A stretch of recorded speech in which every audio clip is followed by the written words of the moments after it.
हम लोग जो है लास्ट लेक्चर में एल्केन्स के बारे में पढ़ रहे थे, तो उसमें हम स्ट्रक्चरल फार्मूला, कंडेंस फार्मूला, ये सब है ना। अब तो 4 कार्बन पढ़े थे, अब हम लोग जो है 5th कार्बन से देखेंगे। ठीक है, 6th कार्बन तक देख लेंगे, उसके बाद फिर आप लोग अपने से प्रैक्टिस करेंगे। ठीक है, तो अब हम लोग जो है तो फार्मूला क्या है, जनरल फार्मूला CnH2n+2, यही है अल्केन का जनरल फार्मूला CnH2n+2। इसी फार्मूला को यूज कर रहे हैं। तो अगर n का वैल्यू हम यहाँ पर 5 लेंगे तो इसका जो मॉलिक्यूलर फार्मूला आएगा वो क्या आएगा, C5, यहाँ 5 आएगा, 5 2 10 + 2 12, H12 मॉलिक्यूलर फार्मूला ये होगा। अब इसका स्ट्रक्चरल फार्मूला देखेंगे। स्ट्रक्चरल फार्मूला हुआ कि कार्बन को हम कितने तरीके से अरेंज कर सकते हैं। ये जो 5 कार्बन है, इस 5 कार्बन को कितने तरीके से अरेंज कर सकते हैं, वही उसका स्ट्रक्चरल फार्मूला। जितने तरीके से एक्सप्लेन करेगा उतने तरह का जो है कंपाउंड हमको मिलेगा। ठीक है, तो हम लोग देखते हैं। तो हम लोग अब लिखेंगे यहाँ पर स्ट्रक्चरल फार्मूला। तो पहला तो होगा कि स्ट्रेट हुए 5 कार्बन को एक दूसरे से जोड़ दिए, 2 3 4 5। ठीक है, जोड़ दिए, इस तरीके से लिखेंगे।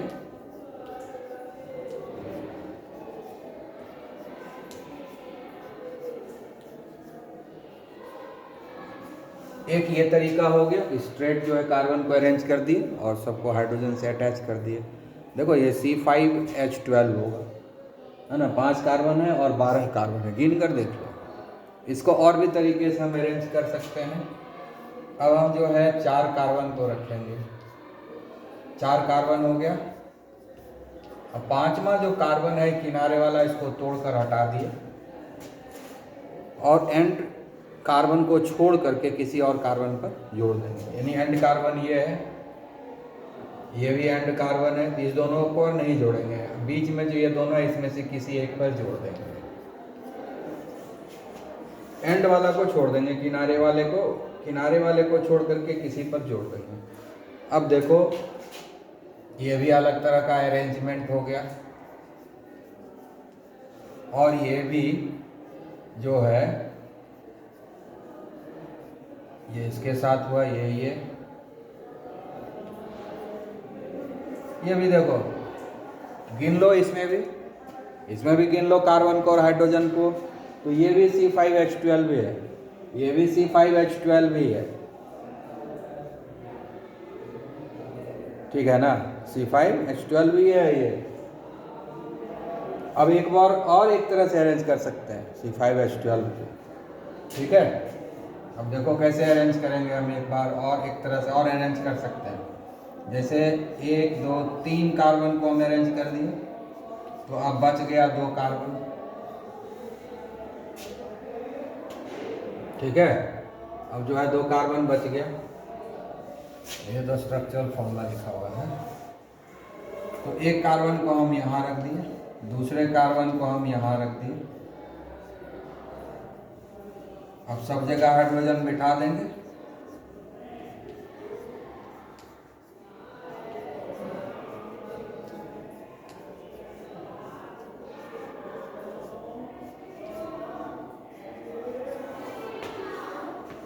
ठीक है, नीचे हो गया ये हाइड्रोजन, ये वाला।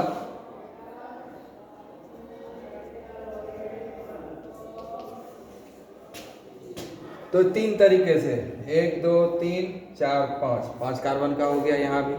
तो 5 कार्बन को इस 3 तरीके से अरेंज कर सकते हैं, यानी C5H12 को ये 3 तरीके से अरेंज कर सकते हैं। इससे ज़्यादा अरेंजमेंट नहीं होगा, इससे ज़्यादा अरेंजमेंट अब संभव नहीं है। अब कहोगे कि ये कार्बन यहाँ अरेंज है तो इसको उठा के यहाँ रख दो, बात एक ही हुआ, कोई दिक्कत नहीं है। तो ये 3 तरीका है जिसको C5H12 को हम अरेंज कर सकते हैं।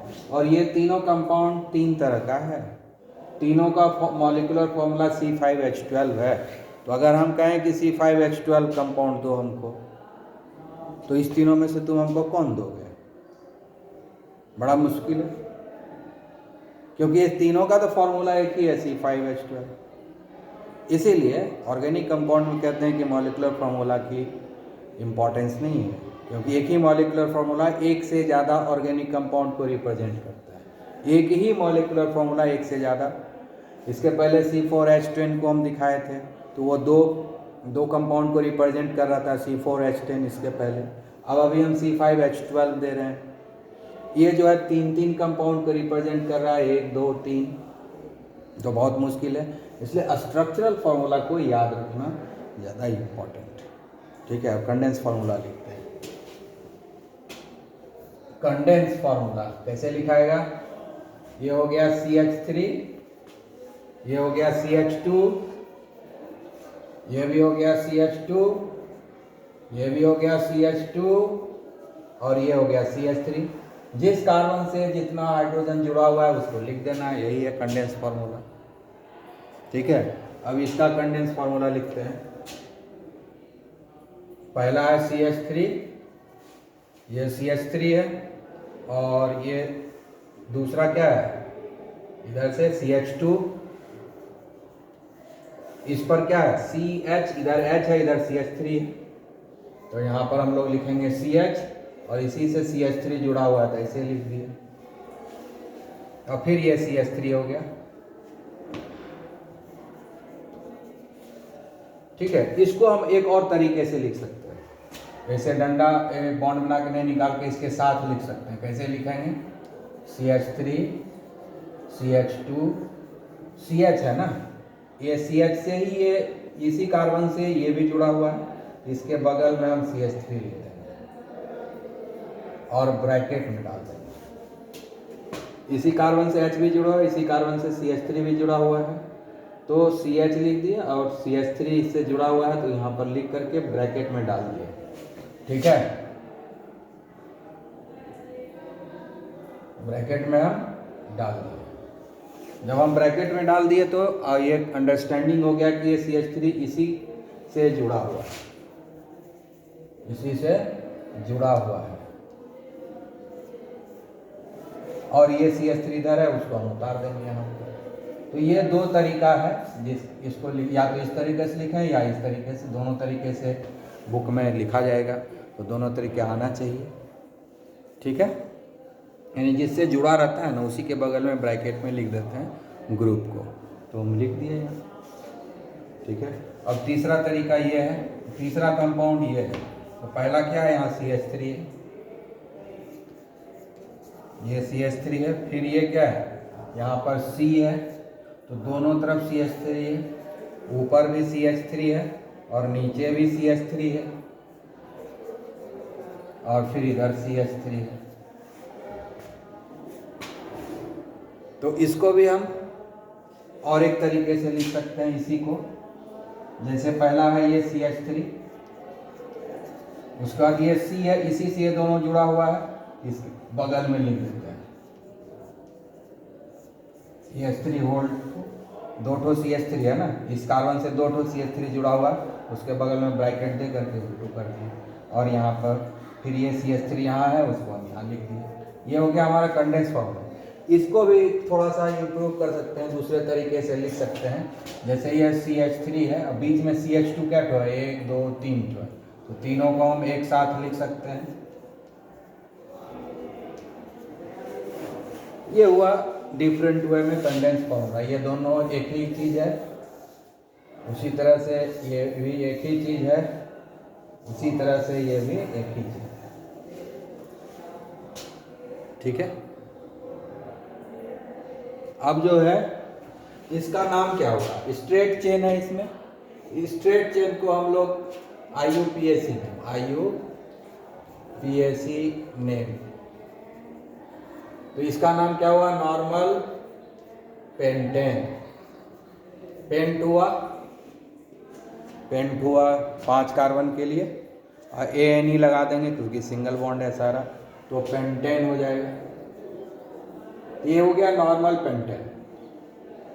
अब ये क्या हुआ, अब ये वाला जो है, ये इसी को नहीं यहाँ लिखे हैं, हाँ, तो ये क्या हुआ, इसका नाम क्या होगा, इसमें देखो 1 2 3 4 कार्बन का चेन है। अगर इसका कॉमन नेम तो नॉर्मल पेंटेन आईपीएसी भी पेंटेन ही होगा, कोई दिक्कत नहीं है। इसका जो कॉमन नेम है वो क्या होगा? इसका कॉमन नेम होगा 1 2 ये हुआ, 3 हुआ, 4 हुआ, 4 गो है। और इसी कार्बन से 2 तो CH3 जुड़ा हुआ है, एक कार्बन से 2 CH3 जुड़ा हुआ है, उसको क्या बोलते हैं? आइसो। लास्ट लेक्चर में डिस्कस किए थे। अगर सेम कार्बन से 2 CH3 ग्रुप जुड़ जाता है तो उसको हम लोग बोलते हैं आइसो। कॉमन नेम में ये वाला यूज किया जाता है। किसमें? कॉमन नेम जब लिखते हैं तो 2 CH3 ग्रुप अगर सेम कार्बन से अटैच है तो उसको हम बोलते हैं आइसो।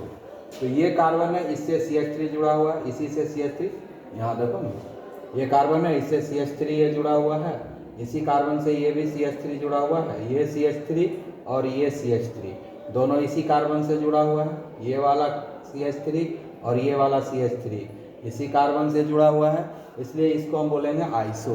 जब सेम कार्बन से 2 CH3 जुड़ता है तो उसको हम लोग बोलते हैं आइसो। अब टोटल नंबर ऑफ कार्बन कितना है? 1 2 3 4 5, तो पेंटेन हो गया, इसका नाम हो गया आइसोपेंटेन। तो कॉमन नेम हो गया इसका आइसोपेंटेन। इसका कॉमन नेम क्या हो गया? आइसोपेंटेन। देखो नाम अलग हो गया ना, ये पेंटेन है, ये आइसोपेंटेन है, तो 2 डिफरेंट कंपाउंड हो गया ना, ठीक है। और किसी एक कार्बन से अगर 4 CH3 जुड़ जाता है तो उसको बोलते हैं नियो कार्बन। तो ये कार्बन हो गया आइसो कार्बन, ये कार्बन हो गया आइसो कार्बन, ये कार्बन क्या हो गया? Iso carbon. जिस कार्बन से जुड़ता है 2 CH3 उसको आइसो कार्बन बोलते हैं, इसलिए ये हो गया आइसोपेंटेन। अगर किसी एक कार्बन से 4 CH3 ग्रुप जुड़ जाए तो उसको बोलते हैं नियो कार्बन। तो अब देखो यहाँ पर ये कार्बन है ना, इससे देखो 1 कार्बन 2 कार्बन 3 कार्बन 4 कार्बन जुड़ा हुआ है। इस कार्बन से कितना जुड़ा हुआ है? 1 2 3 4, ये भी CH3, ये भी CH3, ये भी CH3, ये भी CH3, चारों CH3 है, चारों इससे जुड़ा हुआ है। तो एक कार्बन से 1 2 3 4 CH3 जुड़ा हुआ है। एक ही कार्बन, इसी कार्बन से ये भी जुड़ा हुआ है, इसी कार्बन से ये भी जुड़ा हुआ है, इसी कार्बन से ये भी जुड़ा हुआ है। एक ही कार्बन से जब 4 CH3 ग्रुप अटैच हो जाता है तो उसको हम लोग बोलते हैं नियो कार्बन। तो कौन? ये कार्बन क्या हो गया? Neo carbon.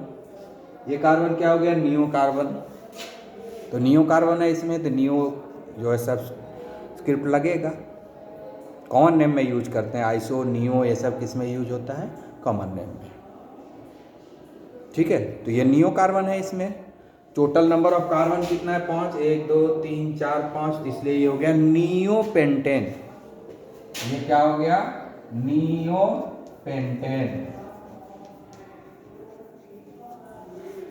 नियो पेंटेन, तीनों कंपाउंड का नाम अलग है कि नहीं? ये हो गया पेंटेन, ये हो गया आइसोपेंटेन और ये हो गया नियो पेंटेन। कॉमन नेम है ये याद रखना है। कैसे होता है वो भी बताया। तो तीनों डिफरेंट कंपाउंड है, तीनों का फिजिकल प्रॉपर्टी डिफरेंट है, तीनों का केमिकल प्रॉपर्टी भी डिफरेंट है। तो ये तो तीनों अलग अलग कंपाउंड हुआ, लेकिन सबका मॉलिक्यूलर फॉर्मूला सेम है। तो कैसे समझेंगे कि ये तीनों अलग अलग? डिफ़िकल्टी होगी कि नहीं? इसीलिए ऑर्गेनिक केमिस्ट्री में हम लोग मॉलिक्यूलर फार्मूला को इम्पोर्टेंस नहीं देते हैं, उसका स्ट्रक्चरल फार्मूला हमेशा याद रखते हैं, उसी को प्रैक्टिस करते हैं, ठीक है, वही दिमाग में बिठाते हैं, ठीक है। तो ये हो गया 3 डिफरेंट कंपाउंड हो गया। अब IUPAC नेम इसका क्या होगा? तो IUPAC नेम में हम लोग क्या करते हैं कि ग्रुप को देखते हैं कहाँ पर है, किधर से नज़दीक है। लंबा चेन पहले खोजेंगे, तो 1 2 3 4 कार्बन का चेन है ये, सबसे लंबा चेन 1 2 3 हो जाएगा, इधर 3 है, 1 2 3 4 का, तो इसमें 4 कार्बन का चेन जो है लंबा चेन है, सबसे लंबा। जो सबसे लंबा चेन मिलेगा उसी को एक्सेप्ट करेंगे। और फिर उस लंबा चेन में देखेंगे कि जो सब्स्टिट्यूएंट ग्रुप है किस एंड से नज़दीक है, उधर से चूज करेंगे। तो देखो यहाँ पर ये CH3 ग्रुप अगर इधर से गिनते हैं तो ये कार्बन दूसरा नंबर पर आता है, और दूसरा से ये ग्रुप है दुए सेकंड पर ये CH3। अगर इधर से कार्बन गिनते हैं 1 2 3 तो तीसरा नंबर पर CH3 आ रहा है, यानी इधर से गिनते हैं तो तीसरा नंबर पर ये सब्स्टिट्यूएंट ग्रुप आता है, इधर से गिनते हैं तो दूसरे पर ये सब्स्टिट्यूएंट ग्रुप आ जाता है। तो जिधर से सब्स्टिट्यूएंट ग्रुप नज़दीक होता है ना, उधर से ही गिनते हैं, ठीक है। तो इसलिए 1 2 इधर से नज़दीक आया, 3 4, तो 4 कार्बन का चेन हो गया, 1 2 3 4, 1 2 3 4, 4 कार्बन का चेन हो गया ब्यूटेन। और इधर से गिने तो सेकंड पर ये CH3 ग्रुप है, यानी 2 पर मिथाइल ग्रुप है, CH3 को मिथाइल ग्रुप बोलते हैं। ठीक है, इधर से गिनेंगे तो 1 2 तीसरा पर आ जाएगा मिथाइल ग्रुप, तो जिधर से नज़दीक आएगा उधर से न लेंगे। तो दूसरा पर मिथाइल है तो इसका नाम हो गया हमारा 2 मिथाइल। 2 मिथाइल का मतलब हो गया कि सेकेंड पोजिशन पर मिथाइल है, सेकेंड पोजिशन पर क्या है, मिथाइल है। और कार्बन का चेन क्या है, 1 2 3 4 का, तो 4 का क्या हो गया, ब्यूटेन। ठीक है, 2 मिथाइल ब्यूटेन, 2 मिथाइल ब्यूटेन हो गया। TANE स्पेलिंग का ध्यान रखना है, ANE ENE YNE तीनों का मीनिंग डिफरेंट है। ठीक है, अब इसका नोमेनक्लेचर क्या होगा, IUPAC ने इसमें 3 कार्बन का चेन है, 1 2 3, 1 2 3, इधर से भी लो 1 2 3, यानी सेकंड पोजीशन पर 2 बाहर हो गया, एक ये बाहर हो गया और एक बाहर। अगर ये चेन लेते हैं 1 2 3, तो सेकंड पोजीशन पर ये भी बाहर हो गया, चेन में 3 कार्बन है और सेकंड पर 2 ठो मिथाइल ग्रुप है, यहाँ बाहर है ना, ये दोनों बाहर है, ये चेन हो गया। तो 3 कार्बन का चेन हो गया तो प्रोपेन, और सेकंड पोजीशन पर 2 मिथाइल ग्रुप है, ऊपर भी है नीचे भी है, तो 2 मिथाइल ग्रुप है। तो इसका नाम क्या होगा, इसका नाम होगा 2 IUPAC नेम 2 डाई। 2 क्या हुआ कि पोजीशन है, कि सेकंड पोजीशन पर है, सेकंड पोजीशन पर है, दोनों सेकंड पोजीशन पर है, इसलिए 2 हुआ। और डाई का मतलब हुआ कि 2 बार है ना, 2 बार ना मिथाइल ग्रुप है, इधर भी, तो उसके लिए लिखे डाई मिथाइल। यहाँ देखो खाली मिथाइल है क्योंकि एक ही बार मिथाइल है, यहाँ पर 2 बार मिथाइल है इसलिए डाई लिखा है, डाई मिथाइल। कार्बन का चेन कितना है, 1 2 3, 3 कार्बन का चेन है तो प्रोपेन हो गया। आई बात समझ में। तो इस तरीके से हम लोग जो है 5 कार्बन तक पढ़े, ये IUPAC नेम हुआ। अब इसी में हम एक चीज़ और बताएंगे जो आगे दिया हुआ है, लेकिन हम अभी बता देते हैं। एक ही मॉलिक्यूलर फार्मूला है लेकिन डिफरेंट स्ट्रक्चरल फार्मूला है। तो इस तरह का जो फिनोमिनन होता है ना, उसको हम लोग बोलते हैं आइसोमेरिज्म। एक ही मॉलिक्यूलर फार्मूला अगर एक से ज़्यादा स्ट्रक्चरल फार्मूला को रिप्रेजेंट करता है और एक से ज़्यादा कंपाउंड को रिप्रेजेंट करता है, तो इस तरह के फिनोमिनन को हम लोग बोलते हैं आइसोमेरिज्म। ठीक है, हम लोग नेक्स्ट डे पढ़ेंगे इसको डिटेल में। Okay, have a nice day.